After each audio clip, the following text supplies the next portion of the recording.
نحمده ونصلي على رسوله الكريم اما بعد فاعوذ باللہ من الشیطان الرجیم بسم اللہ الرحمن الرحیم۔ ماں کی محبت وہ سورج ہے جو کبھی غروب نہیں ہوتا۔ جناب صدر، محترم اساتذہ کرام اور میرے ہم مکتب ساتھیوں، السلام علیکم۔ آج مجھے جس عظیم ہستی کے بارے میں گفتگو کرنے کا موقع ملا ہے وہ ہستی الفاظ سے بلند اور محبتوں سے سجی ہے۔ جی ہاں، میں بات کر رہی ہوں ماں کی، اس ماں کی جس کی شفقت اور محبت کا کوئی نعم البدل نہیں۔ اگرچہ دنیا میں ایک دن یوم مادر کے طور پر منایا جاتا ہے، لیکن حقیقت یہ ہے کہ ماں کے لیے تو ہر دن، ہر لمحہ، ہر سانس کا لمحہ عقیدت اور محبت کا ہونا چاہیے۔ تیری دعا سے اکثر مشکلیں آسان ہو گئیں ماں، تیری دعا سے اکثر مشکلیں آسان ہو گئیں، تیرے صدقے میں تو آسماں بھی مہرباں ہو گئے۔ ماں کے لیے ایک دن مخصوص کر دینا انصاف نہیں۔ ماں کی عظمت، اس کی قربانی، اس کی بے لوث محبت ایسی ہے کہ جس کے لیے زندگی کے تمام دن کم پڑ جائیں۔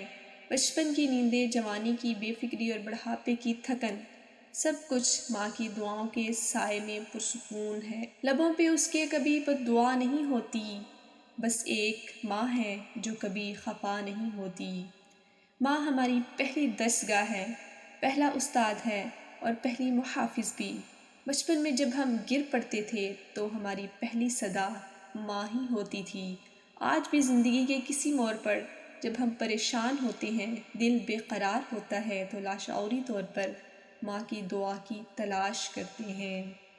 سخت مشکل میں آسان سفر لگتا ہے، سخت مشکل میں آسان سفر لگتا ہے، یہ میری ماں کی دعاؤں کا اثر لگتا ہے۔ اور ماں کے بغیر دنیا میں بہار آ ہی نہیں سکتی، ماں کے بغیر دنیا میں بہار آ ہی نہیں سکتی، چاہے کتنے بھی پھول کھل جائیں۔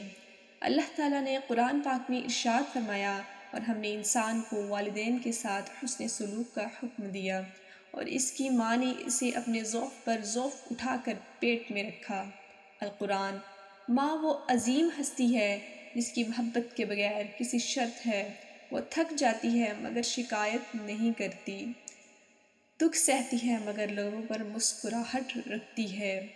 ماں کی دعا ہے تو سب کچھ ہے، ورنہ یہ دنیا کیا ہے، بس ایک تنہا سفر ہے۔